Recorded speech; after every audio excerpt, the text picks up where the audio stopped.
Bom dia, pessoal. Bom dia para vocês. Bom dia para todo mundo que está aí esperando o concurso do TSE, o concurso do TRE. A gente não sabe o que vai acontecer. Bom dia para todo mundo que está buscando aí uma oportunidade para mudar de vida, para passar no concurso público, para alcançar estabilidade. Eu resolvi fazer um projeto com vocês agora muito especial. Um projeto no qual eu explico para vocês de um jeito muito simples, muito rápido, muito fácil, a matéria mais importante para esse concurso, que é o concurso do TSE. Vamos entender direito eleitoral em 7 dias. A gente vai fazer um desafio de 7 dias para você esgotar essa matéria. E hoje é o dia número 1 para você começar a entender direito eleitoral. A gente vai abranger todos os conceitos, tudo que está no edital aqui, de um jeito muito rápido. Você vai ver que vai ser possível acertar qualquer questão de prova. Vamos lá, vamos começar. Quando a gente começa a falar de direito eleitoral, dá uma olhadinha nesse gráfico. O que é mais cobrado, prof, sobre direito eleitoral? Gente, o que tem mais chance de aparecer na sua prova? Direitos políticos, partidos políticos, organização da justiça eleitoral e propaganda eleitoral. É isso que tem mais chance de aparecer na prova e é isso que eu vou abranger aqui e vou explicar para vocês. Começando a matéria pelo começo, o primeiro tópico do seu edital está aqui destacado em verdinho, é o conceito de direito eleitoral. Ele está em verdinho, gente, porque ele responde a 100 questões de prova. Então, vamos entender esse conceito. O que é direito eleitoral? Muito fácil. Direito eleitoral é aquela área do direito que vai regulamentar o processo eleitoral, as eleições, garantindo a esse processo legitimidade, garantindo que esse processo seja realizado em conformidade com a lei. A gente sabe que o direito ele é dividido em 2 grandes ramos, direito público e direito privado. O direito público, gente, reúne todas aquelas áreas do direito que vão estar ligadas à atuação do Estado, do ente público. Como eu estou falando de processo eleitoral, eu estou falando de regulamentação daquele processo de escolha do nosso governante que vai ocupar a alta cúpula do Estado. Então, direito eleitoral é uma área do direito que está inserido dentro do grande ramo do direito público. Beleza. Conceito, então, para fins de prova. Conjunto de normas, princípios e regras que vão regulamentar o processo eleitoral, garantindo a ele legitimidade, gente, garantindo que o processo eleitoral seja realizado em conformidade com a lei. Beleza, entendi isso, entendi esse conceito, já sou capaz de acertar 100 questões de prova. Tá em verdinho porque responde a 100 questões de prova. Já acertei 100 questões só com uma página. Vamos continuar a falar agora um pouquinho mais sobre o Estado. Quando a gente fala de eleição, eu tenho que entender o que é o Estado. O Estado é formado por 3 elementos: governo, povo e território. O Estado governa. Governa quem? Governa o povo, que está onde? Em um determinado território. 3 elementos que formam o Estado. Então, é o Estado que vai tomar as grandes decisões daquela sociedade. Prof, mas como é que funciona? Quem é que está lá ocupando os cargos do Estado? Gente, como no Brasil nós adotamos um regime de democracia semidireta ou mista, existem alguns instrumentos de democracia em que o povo decide diretamente e alguns instrumentos em que a gente participa de forma indireta. Como assim? De forma direta, o povo pode participar da vontade do Estado quando é chamado para votar em um plebiscito, em um referendo, quando o povo elabora um projeto de lei, então ele inicia um projeto de lei. Tudo isso é instrumento de democracia direta, participação direta do povo nas decisões do Estado. E instrumentos de democracia indireta, prof? Pessoal, quando a gente vota, quando a gente escolhe o nosso representante, a gente está de alguma forma indiretamente exercendo o poder do Estado. Por quê? Se a gente escolheu aquela pessoa para nos representar, se a gente escolheu aquele governante para nos representar, indiretamente nós estamos lá exercendo o poder do Estado? Estamos. Então, o que você tem que lembrar? Democracia semidireta ou mista. Instrumentos em que o povo decide diretamente e também instrumentos de democracia indireta, que o maior instrumento é a eleição. Beleza. Dito isso, vamos entender um pouquinho mais sobre direitos políticos. Prof, o que são direitos políticos? Direito de participar do processo político, direito de votar, direito de ser votado. Prof, quando é que eu vou adquirir os meus direitos políticos? Quando você vai se alistar perante a Justiça Eleitoral. Quando você se alista, você adquire a condição de cidadão. Quando você se torna cidadão, você passa a votar, a exercer o direito do voto, né, gente? O direito do voto. Beleza. Quando a gente fala de alistamento eleitoral, além de votar nas eleições, você também vai exercer alguns outros instrumentos de democracia direta. Você vai participar de plebiscito, de referendo, você pode também dar iniciativa a um projeto de lei. Tudo isso são instrumentos que decorrem dessa condição de cidadão. Quando você se alista perante a Justiça Eleitoral, você se torna cidadão e aí então você vota em plebiscito, referendo e você também pode iniciar um projeto de lei. Tudo isso você pode fazer mediante o alistamento eleitoral. Beleza, entendi isso, prof. Vamos falar um pouquinho, vamos lembrar um pouquinho quais que são esses conceitos, né? O que é plebiscito, o que é referendo, o que é iniciativa popular de lei, prof. Plebiscito, gente, tá vendo aqui? Agora a gente traz para vocês os conceitos. E em azul eu coloco para vocês um exemplo, tá vendo? Sempre tem exemplo. Olha só, plebiscito, gente, o plebiscito você vai lembrar de pré-bicito. Pré é uma consulta prévia.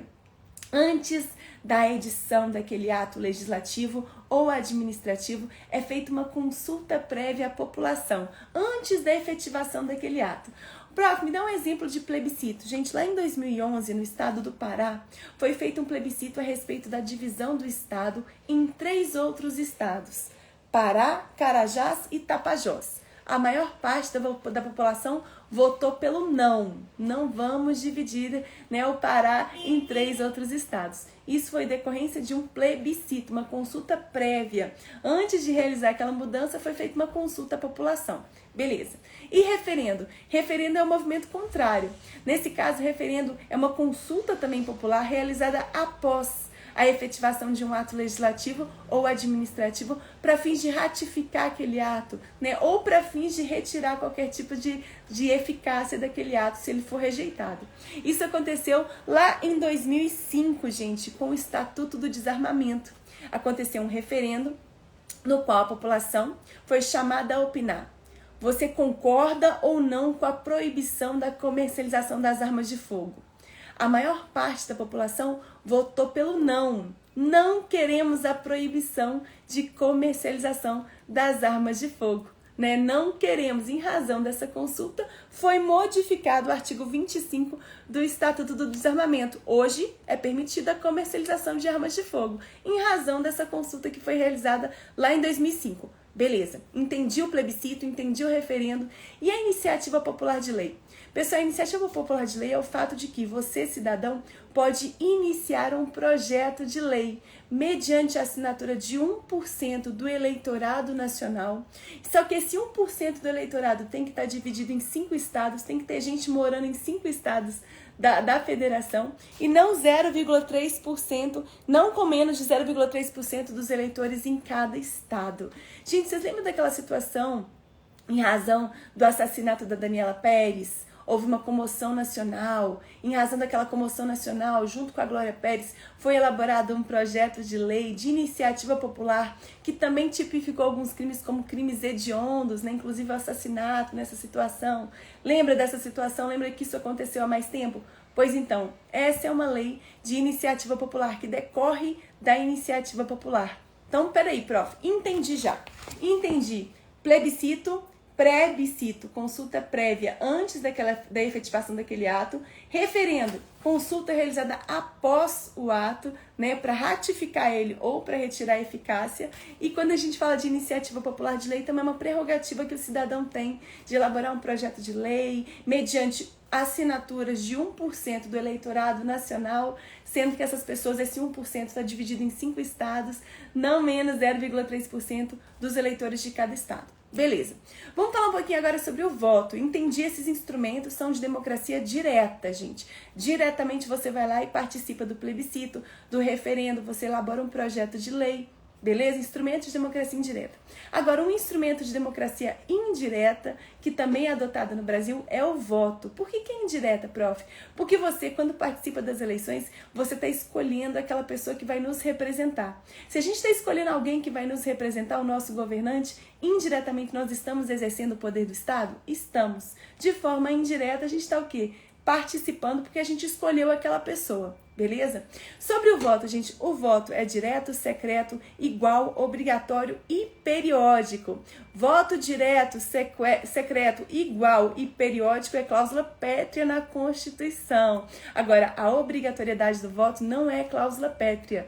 Pode ser modificada por um processo mais fácil, mais simples. Então, a obrigatoriedade do voto não é cláusula pétrea, lembra disso. Por que o voto é direto? Porque você vai lá e vota diretamente. Você não pode elaborar uma procuração para alguém da sua família votar em seu nome. Não, o voto é direto. O voto também é secreto. Você não vai ficar revelando, não precisa revelar o seu voto, a sua intenção de voto. Além disso, o voto é igual. O meu voto tem o mesmo valor que o seu. O voto de alguém que é muito rico tem o mesmo valor que o meu. E é assim que funciona. Beleza, periódico. De 4 em 4 anos nós temos eleições justamente para garantir essa o quê, gente? Essa alternância de poder. Beleza. Prof, mas qual que é a diferença de voto e sufrágio? O que é isso? Sufrágio, gente, é o direito de participação no processo político daquela sociedade. Participação política no processo de escolha do governante. No passado, nós tínhamos um sufrágio censitário. Só quem tinha dinheiro poderia votar. Depois de um certo momento na evolução da sociedade, surgiu um sufrágio capacitário. Só quem tinha um nível de instrução poderia votar. Depois, somente os homens, sufrágio por gênero, só os homens poderiam votar. Atualmente, gente, nós temos o que? Um sufrágio universal. Todos os cidadãos podem votar e serem votados desde que atendam às condições da lei. Sufrágio universal. Direito de todo cidadão participar do processo político. Então, peraí, prof, você já falou com a gente sobre conceito de direito eleitoral, a área do direito que vai regulamentar o processo eleitoral. Você falou com a gente sobre a democracia semidireta, né? Que você falou que no Brasil é adotada uma democracia semidireta ou mista. Existem instrumentos de democracia direta e instrumentos de democracia indireta. Instrumentos de democracia direta: plebiscito, referendo, iniciativa popular de lei. Instrumentos de democracia indireta: o voto. Lembrando que o voto é direto, secreto, obrigatório, com valor igual para todos, né? A gente já falou sobre isso também. Beleza. Sobre o sufrágio, aqui uma pequena história, né, do sufrágio censitário, uma pequena evolução histórica que eu quero falar com vocês. E agora eu quero falar sobre direitos políticos positivos. Galera, direitos políticos positivos. Quando é que você vai adquirir a capacidade de votar? Esse direito de votar, de participar do processo eleitoral, mediante o alistamento na Justiça Eleitoral. Quando você se alista, você vai poder participar do processo das eleições, dos plebiscitos, dos referendos, e você ganha a qualidade de cidadão. Cidadão é aquele que atua ativamente, né? Que vai votar, que vai participar das eleições. Beleza, prof. Quando você fala que as eleições no Brasil são eleições diretas, é em toda situação? Não, gente. Existe uma situação em que a gente tem uma situação em que a escolha do presidente vai se dar de forma indireta. Se o presidente da República, né, se o cargo de presidente e de vice-presidente da República ficarem vagos nos 2 últimos anos do mandato, ao invés de organizar uma nova eleição de repente, o que vai acontecer? Vai ser o quê? Vai ser escolhido um presidente que vai ficar lá interinamente durante 30 dias, o Congresso vai eleger o próximo presidente. Como assim, prof? Me explica isso melhor. Se porventura, gente, lá no ano de 2000, a gente está em 2023. No ano de 2025, vamos dizer que o presidente Lula está no avião e ele caiu. Dentro do avião também estava o vice. Meu Deus do céu, os dois morreram. Aí ficou vago o cargo de presidente e de vice-presidente. Como estaremos nos 2 últimos anos do mandato, ao invés de realizar uma nova eleição, o que vai acontecer? Vão acontecer eleições indiretas. O Congresso Nacional vai escolher o presidente, quem vai assumir o cargo de presidente e de vice-presidente. Então, nessa situação, nós temos eleições indiretas. Então, o que você tem que lembrar para a sua prova? Eleições diretas. Entretanto, existe essa situação em que, quando o cargo do presidente ou do vice-presidente ficar vago nos 2 últimos anos do mandato, ao invés de acontecerem novas eleições de repente, o que vai acontecer? O Congresso Nacional vai eleger, vai escolher o nosso presidente durante aquele período. Essa é a hipótese que está aqui, gente. Eu coloquei para vocês aqui toda de azulzinho. São exemplos. Eu crio para você sempre exemplos facilitando para você o seu entendimento, tá bom? Tá bom. Continuando, prof. Relembrando mais uma vez aqui, olha, o conceito de plebiscito é mais fácil, gente, pode aparecer na sua prova, olha só, tá em verdinho porque ele responde a 100 questões de prova. Terminou de ler essa página, aproxima o celular do QR Code de questões, olha só. Em cada página tem um QR Code de questões. Terminou de ler essa página, aproxime o celular do QR Code de questões e vão aparecer na tela do seu celular as questões de prova que são respondidas pelo conteúdo dessa página. Assim você responde questão página a página. Terminou de ler, já responde questão. Terminou de ler, já responde questão. E você aplica o que você acabou de estudar na hora, beleza? Ok. Plebiscito, referendo, iniciativa popular de lei. Galera, já falei, mas vou falar de novo. Plebiscito, macete, gente, olha o macete pra vocês. O plebiscito é um pré-bicito, né?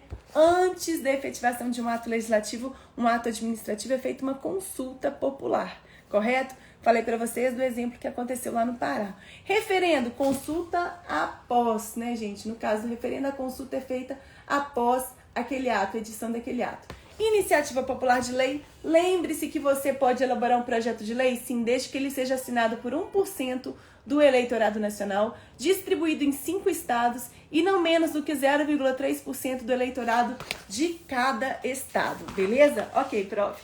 Capacidade eleitoral ativa, gente. Agora que eu falei com vocês um pouquinho sobre alistamento, vamos entender essa capacidade eleitoral ativa, que é a capacidade de votar.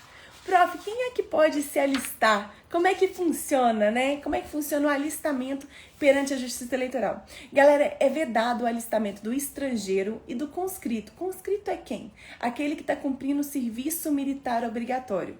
Estrangeiro veio morar aqui no Brasil. Ele vai votar? Não vai votar, exceto o português equiparado. O português equiparado, ele vai votar e ser votado nas mesmas condições que o brasileiro naturalizado. Isso acontece também com o brasileiro equiparado que está morando em Portugal. Então, somente o português equiparado é o único estrangeiro que pode votar e também pode ser votado no Brasil. Prof, o português equiparado pode ser votado? Sim, ele pode se candidatar aos cargos, né, que não exijam que seja exclusivo de brasileiro nato. Ele não pode se candidatar ao cargo de presidente, mas ele pode se candidatar a um cargo de deputado?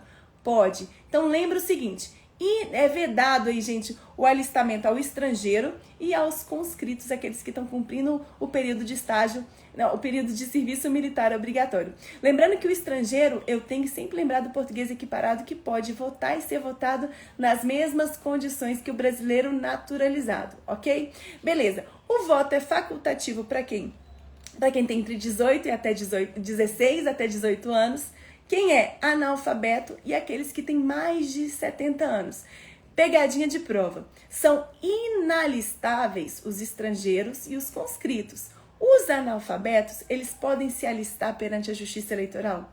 Podem ir lá e se cadastrar perante a Justiça Eleitoral? Eles podem votar? Podem votar. Os analfabetos não podem ser votados, eles não podem se candidatar, mas eles podem votar? Podem. Eles têm a faculdade de votar ou não, mas eles podem sim votar, beleza? Ou seja, se eles podem votar, eles podem se alistar perante a Justiça Eleitoral. Ok, prof. Além disso, o voto é obrigatório então para quem? Para quem tem entre 18 e 70 anos. Prof, a obrigatoriedade do voto é cláusula pétrea na Constituição? Não. A obrigatoriedade do voto não é cláusula pétrea na Constituição, beleza? O voto secreto, direto, é cláusula pétrea. A obrigatoriedade não é cláusula pétrea, e isso é questãozinha de prova. Beleza, prof, eu tenho que lembrar desse ponto do português equiparado, que é o único estrangeiro, permanece estrangeiro porque é português de Portugal, mora aqui, mas tem os mesmos direitos do brasileiro naturalizado, né? Ele pode votar e ser votado. Não posso esquecer isso, não pode. Beleza. Capacidade eleitoral passiva, capacidade de ser votado. Galera, e começamos a falar de um tópico mais cobrado, olha só. Tá em vermelhinho porque responde a 300 questões de prova só essa frase. O ideal é que você termine de ler essa página e já responda a questão. Olha só, eu sempre trago para vocês alguns esquemas. Olha só, é vedado o alistamento para os estrangeiros e para os conscritos. É facultativo para quem tem entre 16 até 18 anos, quem tem mais de 70 e os analfabetos. E obrigatório para quem tem de 18 e 70 anos. Beleza, prof. Vamos entender então condições para me eleger, para me candidatar. Prof, como é que funciona? Nacionalidade brasileira, pleno exercício dos direitos políticos, né, gente? Alistamento perante a Justiça Eleitoral, domicílio eleitoral na circunscrição e filiação partidária. No Brasil, você não pode se candidatar sem se filiar a um partido, você tem que se filiar a um partido para se candidatar. Beleza, agora quando eu falo de alguns cargos, algumas funções, você tem que ser observada a idade mínima.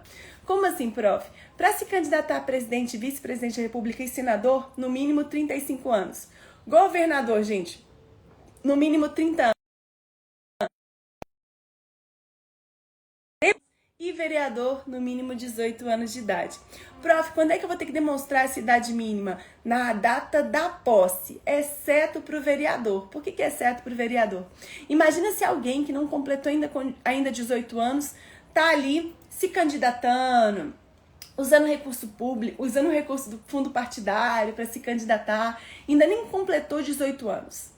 Imagina uma coisa assim, imagina algo dessa forma. Então, gente, para o vereador, haja visto os riscos, né, de uma pessoa de menor idade utilizar esse recurso, realizar vários atos de grande importância. Para o vereador, a data para comprovar a idade mínima é até o dia 15 de agosto. Para o vereador, viu? Para os outros cargos, na data da posse. Beleza. Prof, democracia você já falou, tô revisando aqui com vocês rapidinho esse conceito. Tá vendo aí, gente? Pessoal, eu sempre marco pra vocês. Tudo que tá em verdinho responde a 100 questões de prova, o que tá em amarelinho a 200 e o que tá em vermelho a mais de 300 questões. Terminou de ler essa página, aproxime o celular do QR Code de questões. E as questões de prova que são respondidas pelo conteúdo dessa página vão aparecer na tela do seu celular para você responder. Beleza. Vamos falar um pouquinho agora sobre fontes. Fontes do direito eleitoral, gente. São 3 fontes que você tem que saber. Fonte material, fonte formal e fonte informal. Fonte material são situações que aconteceram, né? Fatos históricos, situações, né? Fatos sociais que mudaram a vida em sociedade, que mudaram aquela organização, que vão ensejar a elaboração de normas, de leis a respeito do processo eleitoral. Essas são as fontes materiais. Fontes formais. Sempre quando você escutar essa palavra formal, vem de formalidade da lei. Quais são os instrumentos formais que vão estar estabelecendo regras a respeito do processo eleitoral? Nós temos fontes formais diretas, como, por exemplo, a Constituição Federal trata diretamente sobre matéria eleitoral? Sim. O Código Eleitoral trata especificamente sobre matéria eleitoral? Sim. A Lei das Eleições trata especificamente sobre matéria eleitoral? Sim. São instrumentos o quê? São fontes formais que vão, de forma direta, tratar sobre direito eleitoral. Agora, existem fontes também formais que vão tratar de forma indireta sobre direito eleitoral. Por exemplo, eu tenho o Código Penal. O Código Penal é uma norma que trata sobre crimes, né? Criminalização de condutas. Alguns instrumentos, alguns artigos do Código Eleitoral podem tratar sobre crimes eleitorais? Sim, de forma indireta. Ou seja, aquele instrumento não foi criado para falar especificamente sobre direito eleitoral, mas de forma indireta regulamenta sim, matéria eleitoral sim, tá bom? Beleza. E por fim, gente, fontes informais. Quais são as fontes informais? Costumes, doutrina, são fontes informais. Para fins de prova, prof, me ajuda aí, prof. Olha esse esqueminha, gente. Tô falando de fontes formais. Tô falando da lei. Estou falando de instrumentos legislativos. Eu tenho fontes formais diretas, a Constituição trata diretamente sobre matéria eleitoral. Eu estou falando de Lei das Eleições, trata diretamente sobre direito eleitoral. E fontes também formais indiretas. Por exemplo, o Código Penal trata sobre matéria eleitoral de forma indireta. Tenho fontes materiais, que são situações que aconteceram na matéria, fatos históricos, fatos sociais, que ensejaram aí, que desencadearam algumas normas que decorrem do processo eleitoral, que vão legislar a respeito daquele processo. Além disso, fontes informais, costumes, doutrinas são fontes informais. Beleza, tá muito rápido? Me fala aí se estiver muito rápido. Beleza, gente, vamos falar um pouquinho agora sobre princípios do direito eleitoral, para eu fechar essa aula 1 sobre essa matéria. Amanhã a gente volta. Princípios do direito eleitoral, gente, princípios são orientações, né? São normas que devem ser seguidas. E quando a gente fala de princípios, o que é mais cobrado é o princípio da anterioridade eleitoral, que ele estabelece que as leis que alteram o processo eleitoral, embora entram em vigor imediatamente, só podem ser aplicadas às eleições que acontecerem apenas 1 ano da data da sua vigência. Como assim? Olha só o exemplinho aqui para vocês. Eu sempre deixo um exemplo. Se uma lei foi publicada no dia 10/10/2017, ela entra em vigor, ela está vigente em 10/10/2017. Só que ela só pode regulamentar uma eleição que acontecer um ano após a sua vigência, ou seja, só pode regulamentar uma eleição que acontecer a partir do dia 10/10/2018. Olha aqui o exemplo para vocês. Por que isso acontece, prof? Para garantir a segurança jurídica, para garantir uma estabilidade. Por quê?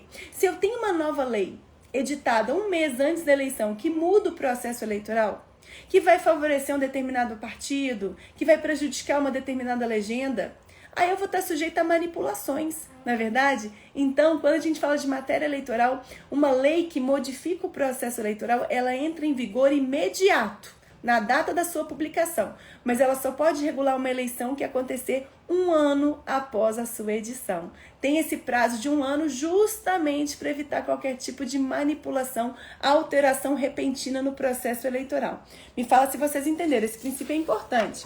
Além disso, também a gente tem que falar sobre o princípio da moralidade. Lembrando que moralidade, gente, é moralidade objetiva. Não é moralidade subjetiva. Como assim, prof? Moralidade subjetiva é o que você... São seus julgamentos, seus bons costumes, seus valores. Então você fala que aquele político ele é um safado, traiu a mulher dele. Essa é a sua moral social. Essa é a sua moral subjetiva. Seus bons costumes, o que você acredita. Correto? Eu não tô falando de moral social aqui, eu tô falando de moralidade objetiva. Como assim? No trato com a coisa pública, o político tem que atuar de forma leal, com boa fé de conduta, com legalidade, com honestidade. Isso é moralidade objetiva que é tratada no direito eleitoral. Eu não tô falando da moralidade subjetiva, da sua opinião, do seu julgamento. Isso eu não tô falando, beleza? Ok, princípio da liberdade do voto. Gente, todo mundo é livre para votar em quem quiser. Prof, mas eu trabalho numa empresa... E o dono da empresa reuniu todos os funcionários e falou assim, olha, vocês têm que votar em determinado candidato. Poxa, se ele fez isso, ele cometeu uma ilegalidade, porque todo mundo é livre, cada um de nós é livre para determinar o seu próprio voto. Beleza. Além disso, prof, princípio da responsabilidade solidária. Em regra, gente, o candidato, ele responde pela propaganda eleitoral junto com o partido. Então, qualquer tipo de excesso cometido pelo partido ou pelo candidato, há uma solidariedade. A responsabilidade é comum, tanto para o candidato quanto para o partido. E princípio da razoável duração do processo de perda de mandato.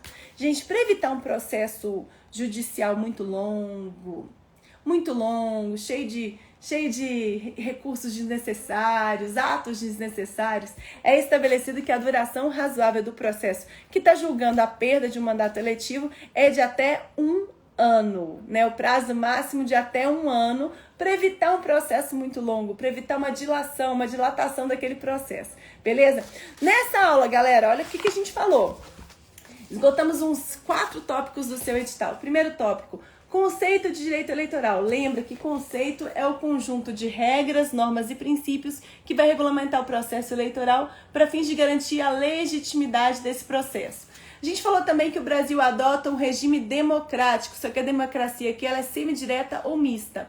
Existem alguns instrumentos de democracia direta em que o povo decide diretamente e instrumentos de democracia indireta também. Quais são os instrumentos de democracia direta, prof? Plebiscito, referendo, iniciativa popular de lei. Instrumentos de democracia indireta, professora, as eleições. Quando a gente participa das eleições, a gente está indiretamente exercendo o poder do povo porque a gente está escolhendo o nosso representante. Se a gente escolheu aquela pessoa para nos representar, a gente indiretamente está lá, está exercendo o poder do povo. Beleza. Quando eu falei com você sobre plebiscito, referendo, iniciativa popular de lei, eu trouxe 3 exemplos que estão em azulzinho aqui para você.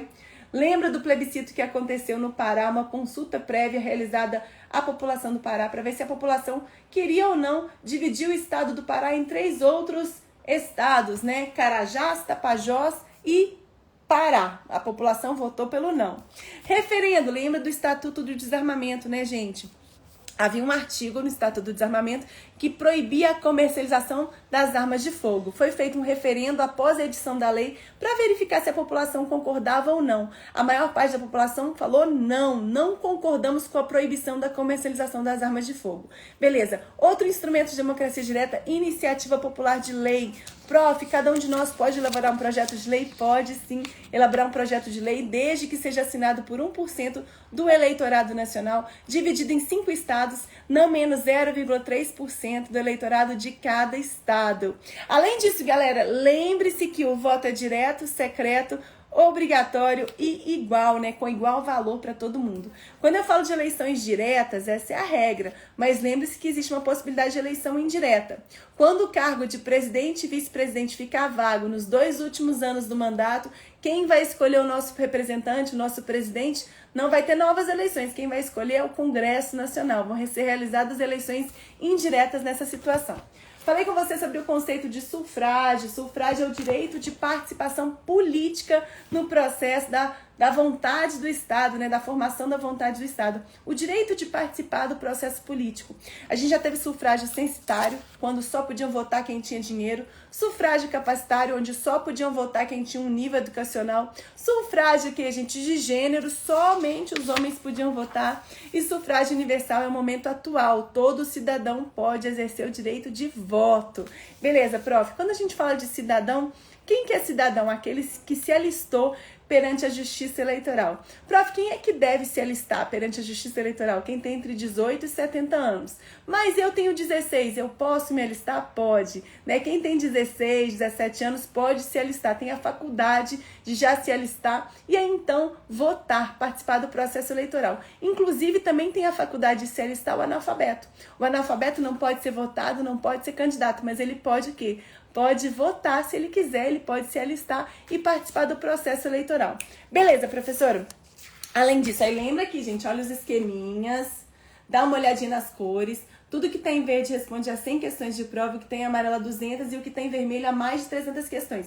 Terminou de ler essa página? Aproxima o celular do QR Code de questões e vão aparecer na tela do seu celular as questões de prova que são respondidas pelo conteúdo de cada página. Assim você responde a questão que você acabou, né, questão a respeito do que você acabou de ler, página a página. Então, terminei de ler essa página, já respondo questão. E é assim que funciona. Eu já mostro para vocês, não se preocupe, todo o conteúdo está aqui. Todas as questões dos últimos 11 anos foram encaixadas nesse material. Não existe questão de prova que não seja respondida pelo livro. Então, ele é fininho assim, mas não preocupa. Todas as questões são respondidas por ele. Lembrando aí sobre o alistamento eleitoral, gente. O alistamento é vedado para o estrangeiro e para o conscrito, né? Aquele que está cumprindo o serviço militar obrigatório. Lembrando, o estrangeiro não vota, exceto o português de Portugal, o português equiparado. O português equiparado, ele exerce os direitos políticos, ele pode votar e ser votado nas mesmas condições que o brasileiro naturalizado. O português de Portugal, ele pode até se candidatar, então pode se candidatar. Não pode se candidatar para aqueles cargos que são exclusivos de brasileiros natos. Por exemplo, o cargo de presidente, de vice-presidente são exclusivos de brasileiros nato. Mas o português equiparado pode se candidatar ao cargo de deputado? Pode se candidatar ao cargo de deputado, sim. Pode sim. Além disso, gente, o alistamento é facultativo para quem tem mais de 70 anos, entre 16 e 18 anos e analfabeto, e é obrigatório para quem tem entre 18 e 70 anos. Prof, eu tenho 19 anos, não votei. Eu tenho 21 anos, não votei, não justifiquei. Não paguei a multa, vai ter que pagar a multa, vai ter que pagar a multa. Capacidade eleitoral passiva, prof, o que eu preciso cumprir de requisito para me candidatar? Você precisa, gente, nacionalidade brasileira. Para alguns cargos, como o cargo de presidente e vice-presidente, você precisa ser brasileiro nato, tá bom? Nacionalidade brasileira. Além disso, alistamento eleitoral, alistamento perante a Justiça Eleitoral, pleno gozo dos direitos políticos, domicílio eleitoral na circunscrição. Então, se você quer ser candidato a prefeito daquela cidade ali, você tem que ter domicílio naquela cidade, tem que domiciliar, tem que morar naquela cidade. Filiação partidária. Para você, gente, se candidatar, tem que se filiar a um partido. Além disso, você tem que cumprir o requisito de idade mínima para o cargo de presidente e senador, no mínimo 35 anos, governador, no mínimo 30 anos, deputado federal, deputado estadual e prefeito, no mínimo 21 anos e vereador, 18 anos. Prof, qual que é a data, o momento que essas pessoas que foram eleitas têm que comprovar a idade mínima? No momento da posse, exceto no caso do vereador. O vereador, gente, ele tem que comprovar isso um pouquinho antes, até 15 de agosto. Por quê? Porque imagina só, se a gente tem um menor de idade concorrendo ao cargo de vereador, usando o dinheiro do fundo partidário, e depois não vai se responsabilizar por isso, é menor de idade. Por isso que, no caso do vereador, a comprovação da idade mínima é um pouquinho antes, tá bom? Não é na data da posse. Ok, prof. Além disso, Fontes do direito eleitoral, a gente falou também, nós temos fonte material, fonte formal e fontes informais. Fontes materiais, lembra da matéria, né, gente? Fatos sociais, situações que acontecem e que vão ensejar a elaboração de leis a respeito do processo eleitoral. Fontes formais, eu tô falando da formalidade da lei, dos instrumentos legais que vão regulamentar o direito eleitoral. Eu tenho fontes formais diretas, por exemplo, a Constituição, o Código Eleitoral, a Lei das Eleições fala diretamente sobre direito eleitoral. E eu tenho fontes informais indiretas, por exemplo, o Código Penal.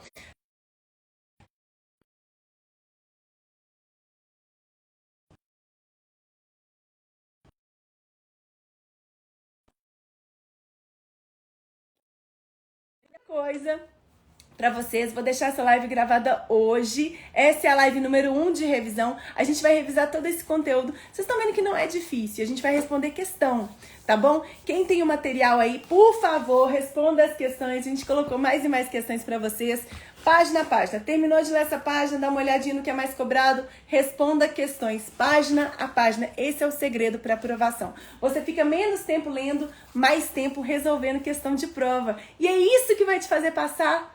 Quando você entender com um texto simples, fácil, cheio de exemplos, fininho, gente, que ele responde a todas as questões, isso te dá segurança. Você conseguindo responder mais questão, você está colocando seu tempo no que é mais importante, que é resolver questão. Eu estou direcionando você para o mais importante, que é resolver questão de prova, tá bom? Pessoal que quer adquirir aí, entre em contato no direct.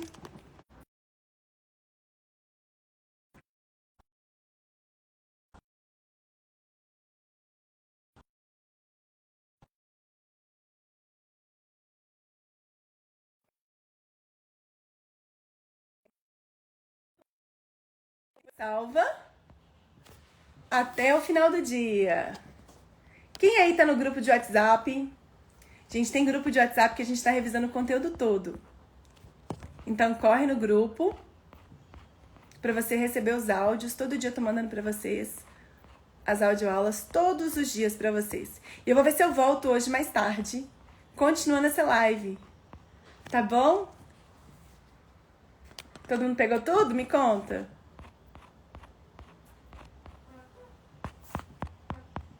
Deixa eu ler os comentários de vocês. Onde compra o material. Pessoal, entre em contato no direct, tá bom? A gente tá organizando uma lista de espera que ele tá esgotadérrimo. Tá bom? Um beijo grande pra vocês e eu volto. Tchau, tchau.